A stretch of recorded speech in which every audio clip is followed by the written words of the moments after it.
Hi, everyone. Welcome to the Excel Awards webinar.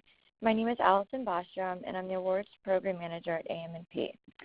Just to let you all know, we will be recording the webinar, and we'll send everybody a copy. I'm going to pass it over to Stephanie Kern, Editor at American Staffing Association and this year's Excel Awards Committee Chair.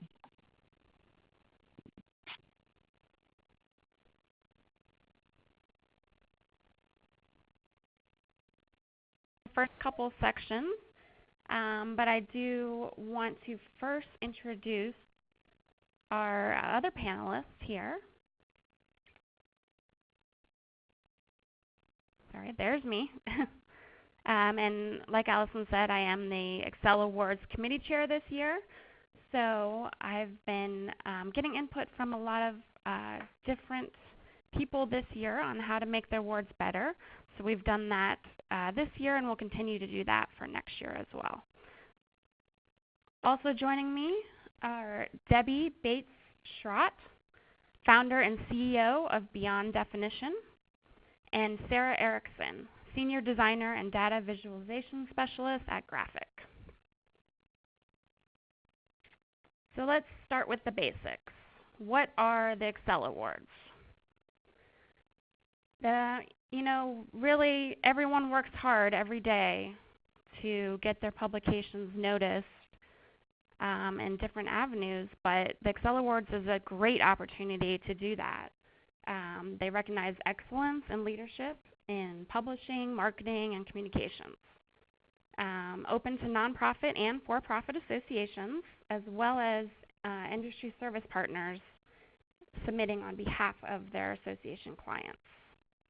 So this can be members or non-members of AM&P. Here's some of the submission requirements. The work for the 2020 entry must be published between January 1st and December 31st of this year. You must submit a 500-word or less description, summary. We really want to find out who your audience is, the significance of your work, and the outcomes achieved.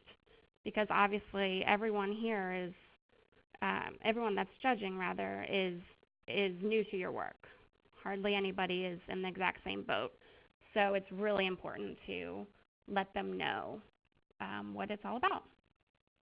So you can enter a single item in more than one category.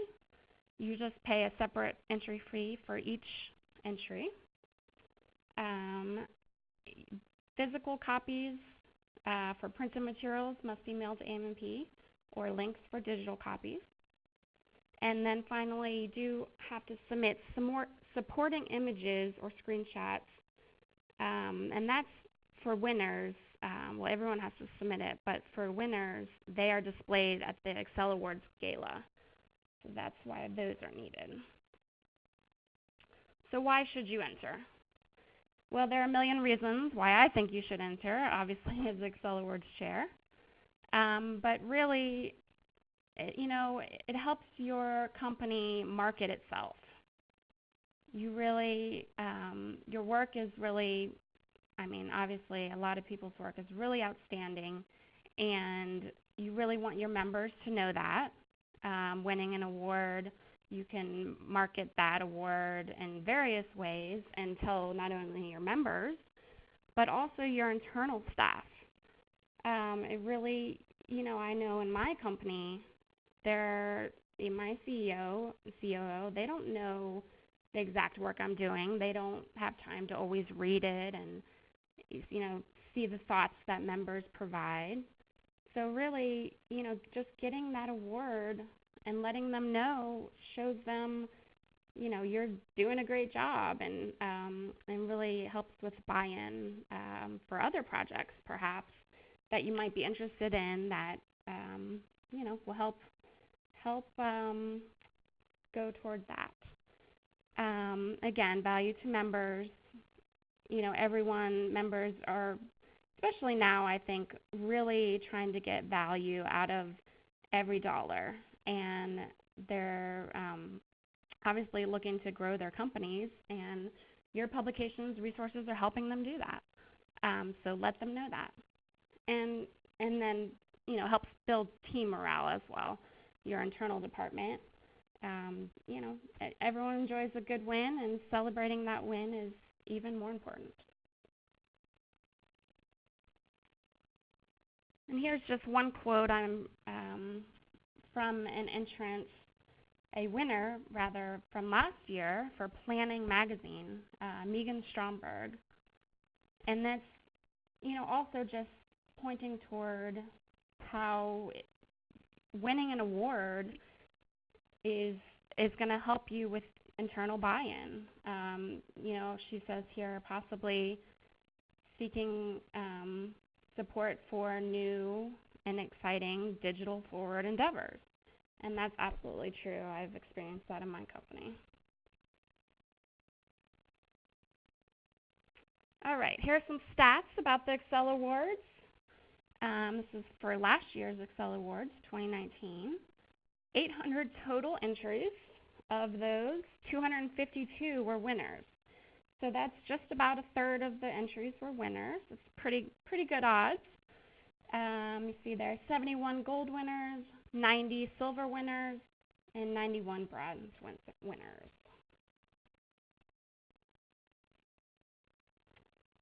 All right, here's the timeline for entering the awards program. It is open. It's been open since November 18th. The early bird date is January 17th. Regular nominations, January 18th through February 14th. And then we are looking for judges as well. So if you're interested in doing that deadline is March 6th. And then finalists will be announced May 8th. And the Excel Awards Gala will be June 24th.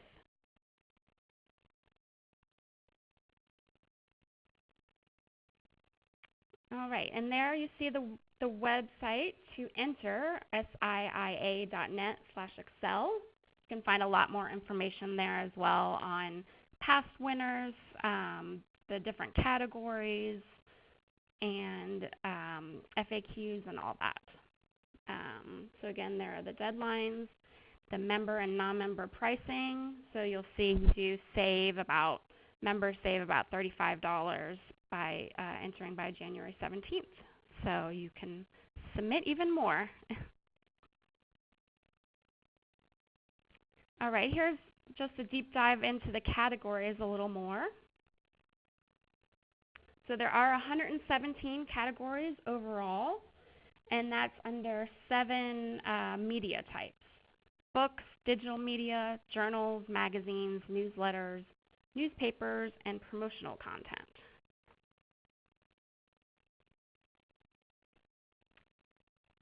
We didn't have any new categories this year for this period, but for last year there were 4 new categories.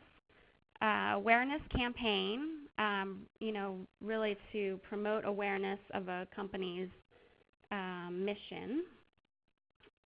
And then pro bono, which is actually can be entered, each company can enter one of these in any of the categories, and it is free as long as you have paid for one regular entry as well. And then rebranding and infographics. So the only real new thing for this year, as far as the entry process, is the AMP board did approve bylaw changes this past year, granting for-profit associations the opportunity to become members of AMP and to enter the Excel Awards. So that, as far as the entry process, that's just going to be a little box you check saying if you're for-profit or nonprofit. The judges will be able to see that, and in future years we're considering going, possibly breaking this out further, but for now it's just a designation. All right. Now, under each of the categories, it is broken up a little bit further. So for magazines, there is a circulation size. You see there 5 categories in that. So that really just helps level the playing field a little bit for the different types of magazines and possibly the budgeting spend, and it really breaks it down so there are more opportunities for those submitting. And then under newsletters, it will be just basically print or digital options. And then promotional content and media, that's where you get into different subcategories of, whether it's for membership purposes, sponsorship, other purposes. You have 4 categories there.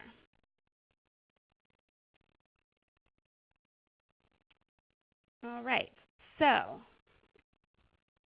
here are some of the categories with the most entries.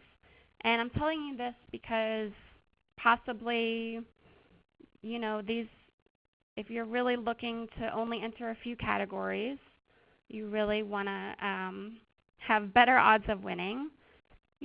Possibly these aren't the best ones to enter. I mean, you can see these categories listed here do account for 24% of the overall entries. So technical books, magazines, photography and illustration, feature articles at all circulation levels, although I will note that the 10,000 and below circulation level does have a bit fewer entries in it, and then magazines general excellence. And conversely, the categories with the fewest entries. Now, some of these aren't that surprising. I mean, newspapers, a little bit outdated as far as the others go. But podcasts, that one actually is you saw a new category. So those numbers are yet to be built up. So it's a up-and-coming opportunity. And then promotional content, you'll see several there, advertisement single piece, direct mail, different subcategories, directory or buyer's guide, on-site convention program, and social media campaign, which actually kind of surprises me. I think there's definitely opportunity there.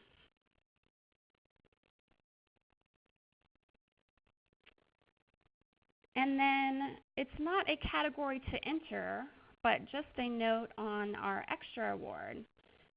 This is really identifies work that is innovative, that's pushing the envelope in the publishing environment. And that is decided by a separate group of judges after the regular judging. So you can see there the winner, this 2019 winners, was the Chemistry of Delight series by the American Chemical Society. And that really was chosen because they're really pushing the envelope with sponsored content, and it was a fine line balancing between journalism and advertising, of course, but they really are providing a better experience for their audience, their attendees, their members, and really upkeeping their editorial standards, but just providing a very inviting, interactive experience with the sponsored content, the advertising. So obviously that's going to be a goal of everyone. And then a note also on our leadership awards. The Emerging Leaders Award, you can submit nominations for. That's separate from the Excel Awards. And it honors up-and-coming publishing and communications professionals age 35 and under. You can self-nominate for that or nominate someone else. But these are people that are really just making a clear impact already on their organizations. And then also the Mitch Mohana Lifetime Achievement Award. Now this is decided by the Board of Directors. This past year, the winner was James Meyer, CEO and founder of Imagination.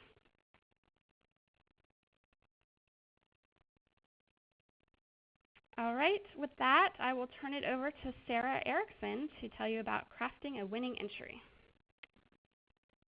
Thanks, Stephanie.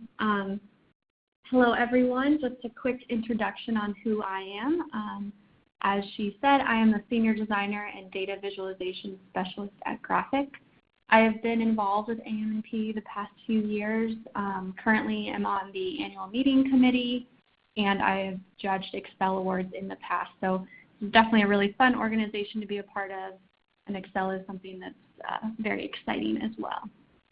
So beginning with now transitioning into crafting a winning entry, you kind of have to think about what will make an entry strong. So if you have something in your head of what you want to include, or if you're still trying to think which project might be the strongest, definitely interact with your key stakeholders within your organization to come together and think about what the strongest pieces are.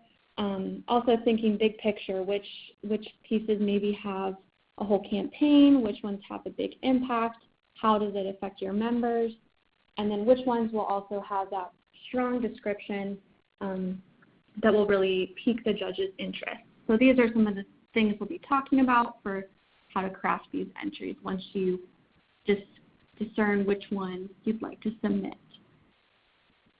So first, that interaction with the stakeholders, think beyond your cubicle or your bubble. Think about your writers, your designers, your editors, any kind of marketing staff, everybody that's been involved in the process. Kind of try to pick their brain about what makes that project strong and how you can incorporate it into your description. If there are any kinds of metrics that you can gather from your team members, any of that kind of information will definitely make your entry stand out. With big picture, for some of the categories that Stephanie mentioned, outside of necessarily magazines and newspapers that might have more pieces, think about how you can kind of present those to show the full breadth of your entry. We always like to think it's better to provide too much than too little so that the judges have a really good idea of how your pieces were extended and how you reached your audience.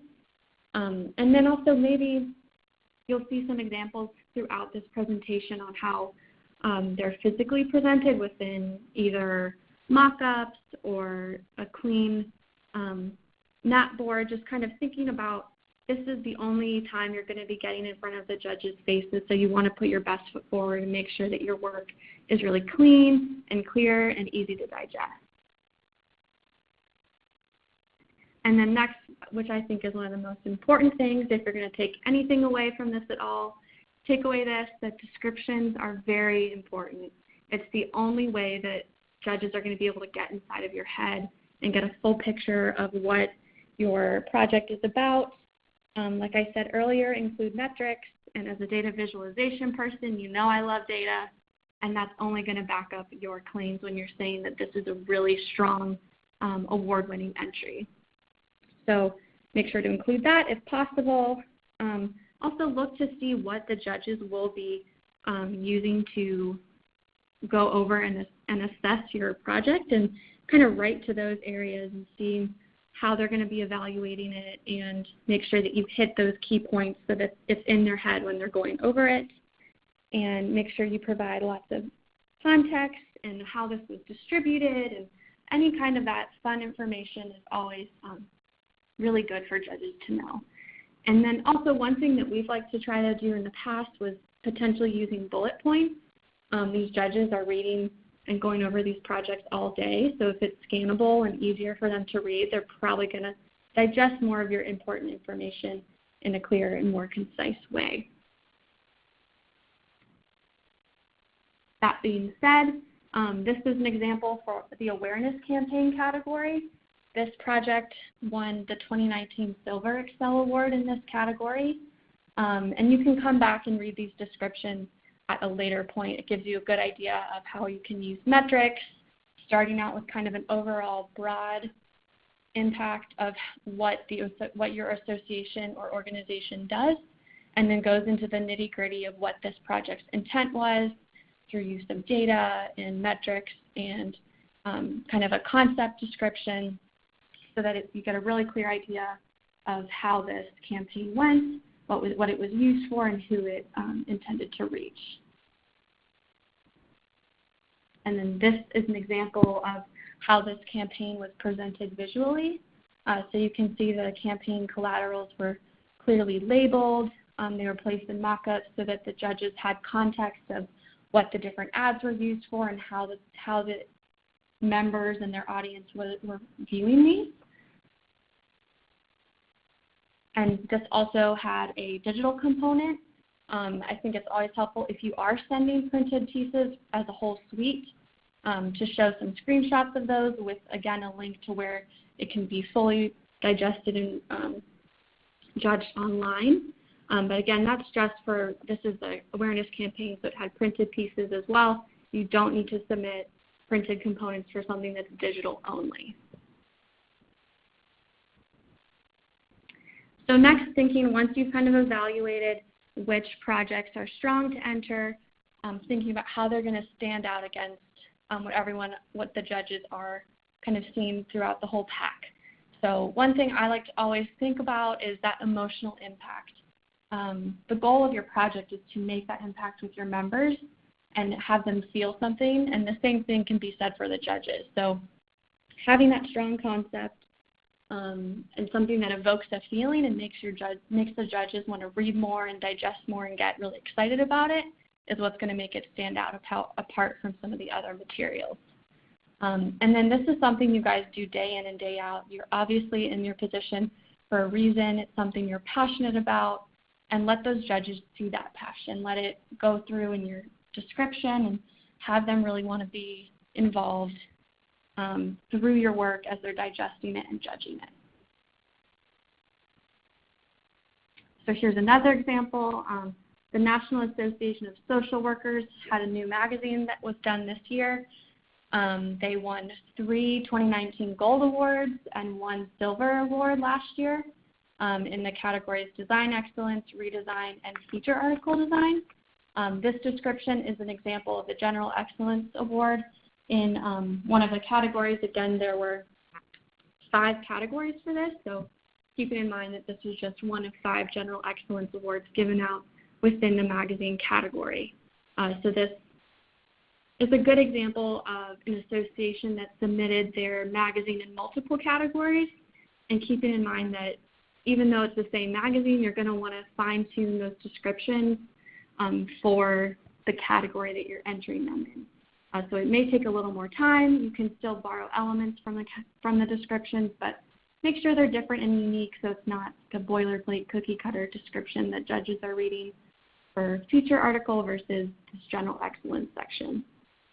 So again, you guys can see this after the slides are given to you once we are finished. So here's an example of this magazine. We submitted images that are then projected online or at the awards gala, but the magazines are themselves submitted to judge in person so that the judge can go through and have it in person and be able to kind of really digest and dive deep into the magazines and what everything is all about. So we provided one last description example, since that is one of the most important parts. This is the example for the feature design. It goes really in depth to the concept behind the design, so that when you're seeing the judges incorporate with it, they know kind of where the designer's head was at, where your organization was at, keeping in mind that people that are judging this are not all designers. There's a whole group of different people making up these judging circles. So you want to make sure that it's clear to designers, non-designers, writers, the whole team, to be able to really understand where you're coming from with your design. And same with any kind of writing, keeping in mind that when you're submitting these entries, it's going to be reviewed by people that don't necessarily do what you do, and you want to make sure that it's clear and easy for all of those different people to understand. And then we presented, again, another example of how you can put your work in mock-ups to really let it shine and bring this to the forefront. And one thing I like to keep in mind with features and any kind of, if it's a feature article or a feature design, when you're submitting your designs or your articles in the hard copy print, flag the pages that the judges should be going to directly. This way it saves them time to go directly to what you want them to see. And it also cuts down on any kind of influence they might have in the different parts of the magazine if they're rifling through ads or other content that you don't necessarily want them to see or have influenced the design or the feature or the writing that you want them to judge. That way they're only looking at what you want them to and they don't get distracted, and it cuts down on the time of judging that day. So finally, you have everything now that you need to enter. There are obviously some things that can come up, and you want to make sure that you're avoiding any of these problems. The first thing that we encounter frequently are when websites are locked or need passwords. If the password isn't provided, then the judges can't score it that day. So making sure that you include everything that the judges will need to access your content is very important. Again, like I mentioned, marking those features, it saves the judges time and also helps them stay focused on what you want them to focus on. Label everything that you want them to see so that they don't think that, oh, this ad is really small type, but really it's a social media banner and would be digested in a different way. So providing context for judges whenever possible is very important. And then always spell check. It seems like something that we all know, but it's always important to do that and make sure that you're putting your best foot forward visually as well as in any kind of writing content that you are a part of. So now that you can kind of see how judges can digest all of this information and what creates a strong winning entry, I'm going to pass it off to Debbie to talk about the judging. Awesome. Thank you so much. So I'm going to talk about judging, and I am Debbie Bates-Schrott, founder and CEO of Beyond Definition, and I have been a member and involved with AM&P for more years than I want to mention, and been a judge many, many times and seen this program grow and been a part of a lot of fun. So I'm going to take you through the judging part. So there is quite an extensive judging process. And there are two options for you to participate based on, your schedule and your location and things like that. So there's virtual judging that can be done anywhere, and that is all online and all digital. And then there's the live judging that is in person, and you must be there live for that. And that's being held on April 22nd from 9 to 7 at the National Restaurant Association. And it's really important that if you sign up for that day that you're there for the entire time. It includes breakfast and lunch and a reception at the end. So while you put in a lot of effort during the day in making the selections and doing the judging, it's really important that you're there to see it through. And there are options where you may need to recuse yourself if you have submissions in categories that you are also expert in judging, which does happen kind of quite frequently. And so then you'd recuse yourself from judging that particular category. There is a scoring system and a criteria for which all of the entries are judged. Every entry is scored on a 0 to 10-point scale, and that's based on different criteria depending on the category that you're judging. Some categories will have more judging criteria than others, and they're all listed out in the category section of the Excel Awards website, so you can kind of dig in as you're planning your entries to see what fits best. There are award winners in gold, silver, and bronze, and then the special extra award that's judged separately at the end, and that's invitation only for the judges to be a part of that at the end. And that is a much greater deliberation for looking at who might be that grand winner for the whole event. So who can judge? if you're involved in publishing for your association, whether you're an editor or content manager or creative and art director, design, production, communication, managers and directors, even printers, you all are eligible to judge, and you all have a lot of great thinking to bring to the table as you look at these entries.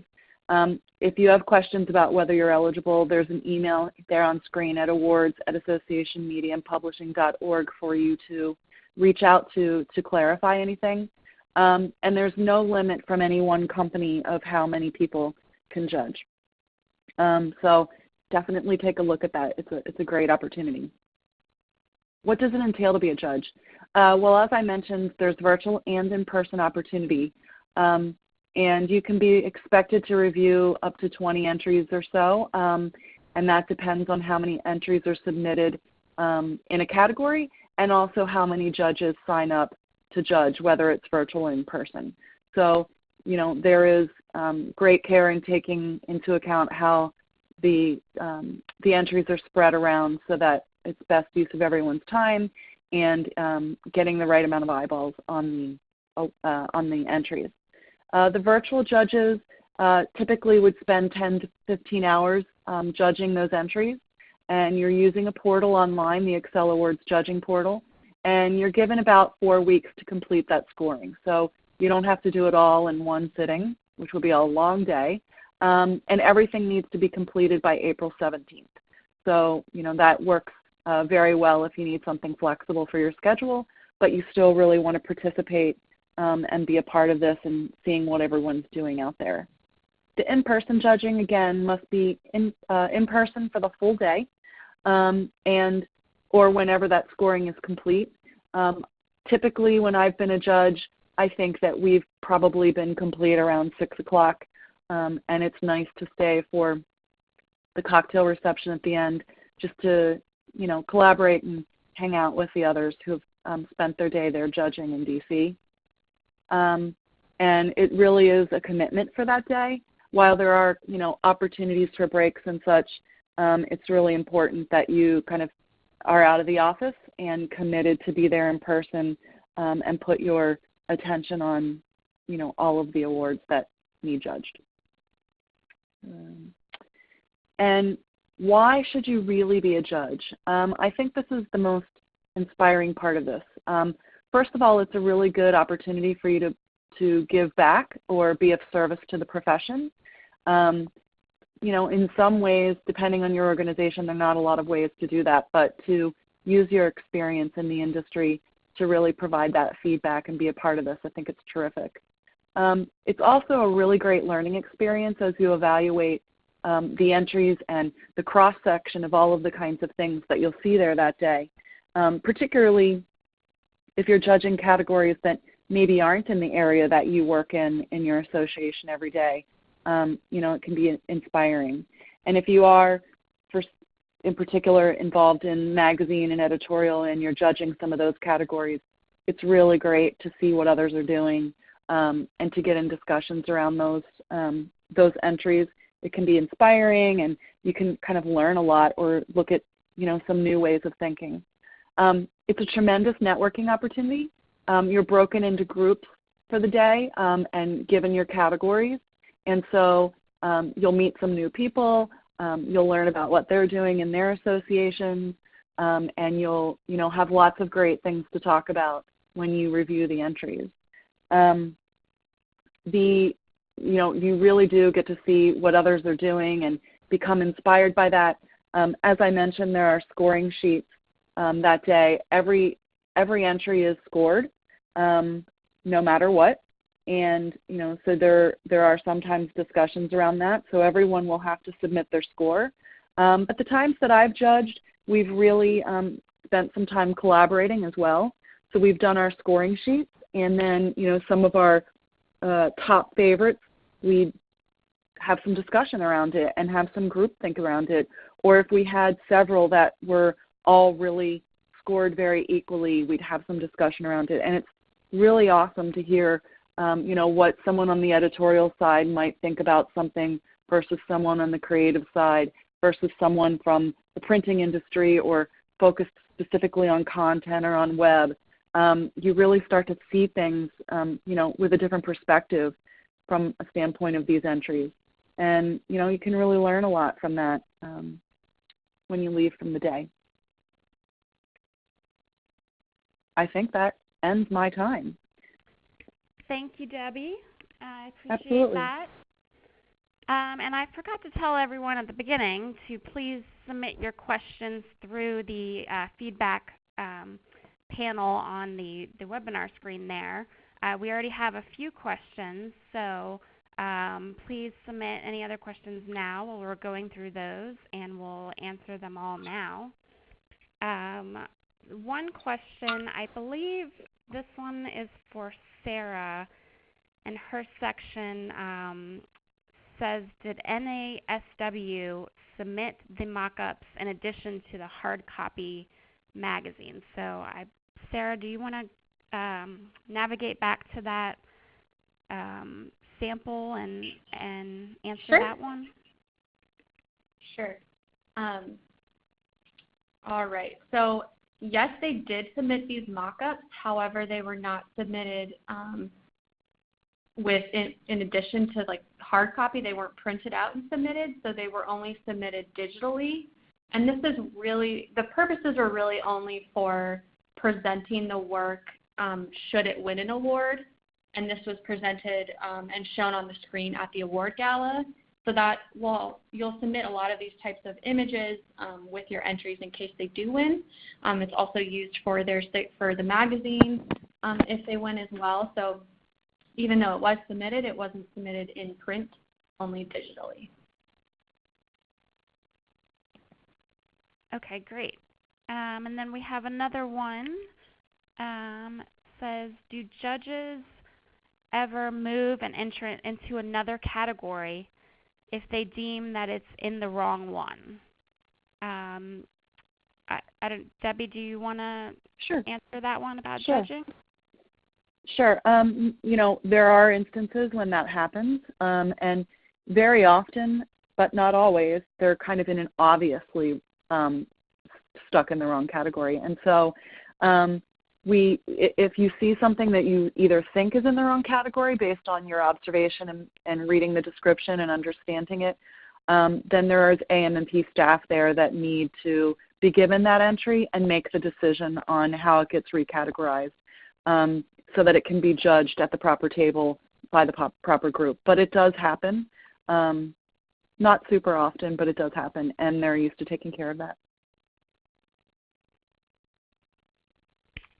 Excellent. All right. There's another one. Are nominations judged against criteria or one another or both? I can answer that, or Debbie, you can answer that as well, I'm sure. But I think really, obviously, there is opportunity for the judges to judge entries against one another, but that is definitely not encouraged. And the judges are actually specifically told not to do so. This is really supposed to be about the work in itself and not as compared to other work, which is why there's not always a winner in every category, and there's not always a bronze, silver, and gold winner. There could be 2 silver winners and no gold winners, or something like that. So it's really based on the point system and the digital scoring points, and it's really not meant to be judged against other work, which is what makes this program great, because certainly in-person judges can see others' work and get ideas from it, and like Debbie said, judges can also nominate their own work, and they just have to recuse themselves from that individual category. So really, it's fine to get ideas, but judges are not are not comparing them to one another.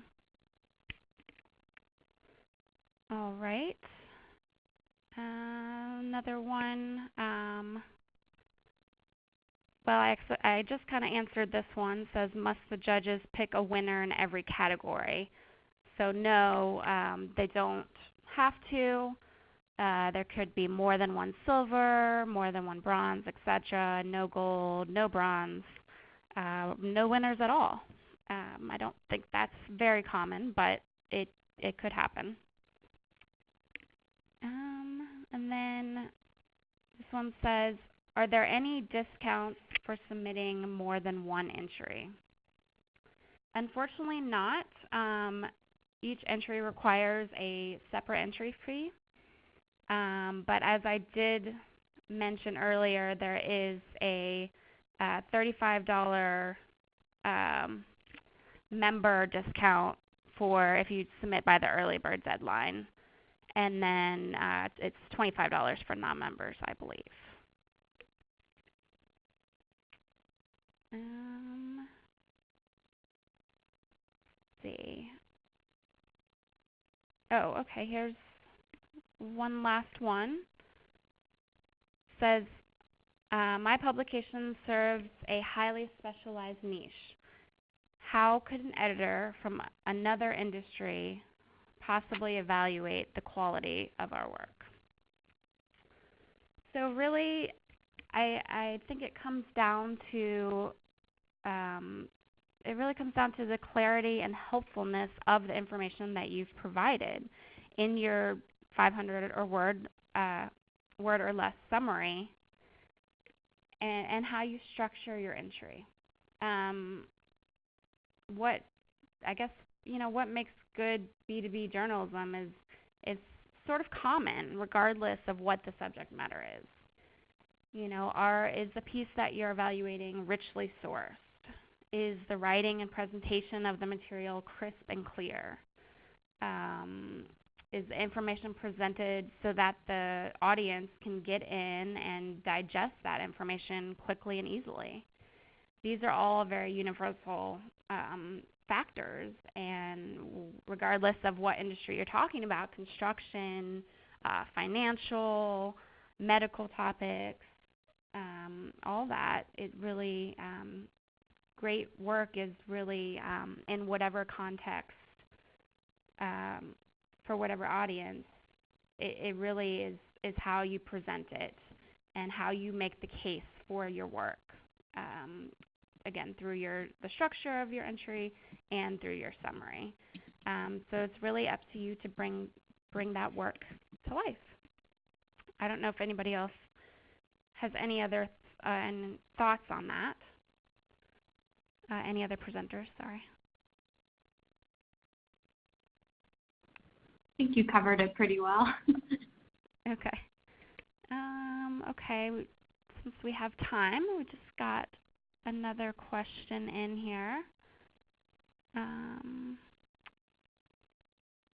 Can a January 2020 issue of a magazine be submitted for the 2019 awards since it was worked on and created in 2019?